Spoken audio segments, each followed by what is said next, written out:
લેડીઝમાં period panty આવી ગઈ છે, જે આપણે પહેલેથી આપણે જે યુઝ કરતા ને રેગ્યુલર પીરિયડ પેન્ટી છે. એના કલર ચાર્ટ તમે જો એકદમ ઇંગ્લિશ કલર આવી ગયા છે. પહેલી જ વાર આવા ઇંગ્લિશ કલર આવ્યા છે અને 3 કલરનો સેટ રહેશે. S થી લઈને અને 4XL સુધી આમાં સાઈઝ આવશે અને 3 પીસ ફરજિયાત લેવાના. 80 થી લઈને 100 સુધી આપણે 200 રૂપિયાથી સ્ટાર્ટ થાય સાઈઝ પ્રમાણે. પછી 10 20 રૂપિયા પ્લસ થાય. એટલે એ તમે એમાં તમારી રીતે હિસાબ કરી લેજો. S સાઈઝના 200 રૂપિયા રેટ રહેશે.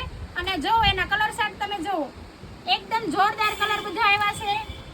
પહેલી જ વાર આવા કલર આવ્યા છે ઇંગ્લિશ કલર. નકર બધા બ્લુ ને એવા કલર આવ્યા. પહેલી જ વાર આવા કલર હતા. ફટાફટ મને સ્ક્રીનશોટ પાડી. અને આ પીરિયડ પેન્ટી છે, રેગ્યુલર પીરિયડ પેન્ટી છે. કોટન ઉપર કપડું આવશે એટલે પહેરવાની મજા આવશે. એકદમ સ્મૂથ કપડું રહેશે અને ખંજવાળ નહીં આવે, રેસેસ નહીં પડે. અને હું 9 વર્ષ તમારી વેચું છું. જો આનું રબર એ તમે જુઓ એકદમ. અને બાર તમે જે સસ્તી લ્યો ને પીરિયડ પેન્ટી, એમાં તમારે જો ઓવરલોક જોઈ લેવાનું અને આનું ઓવરલોક જોઈ લેવાનું. હું 9 વર્ષ આ એક જ કંપનીની પીરિયડ પેન્ટી વેચું છું. અને ફટાફટ રેગ્યુલર પહેરવામાં ઘણા મોટી ઉંમરના લઈ જાય છે. એટલે 4-5 સુધી સાઈઝ આવશે. S થી લઈને 4-5 સુધી. એટલે ફટાફટ સ્ક્રીનશોટ પાડીને મોકલી દેજો અને નિયર ડિયરમાં શેર કરજો અને સ્ક્રીનશોટ પાડી અને લઈ જજો. Thank you.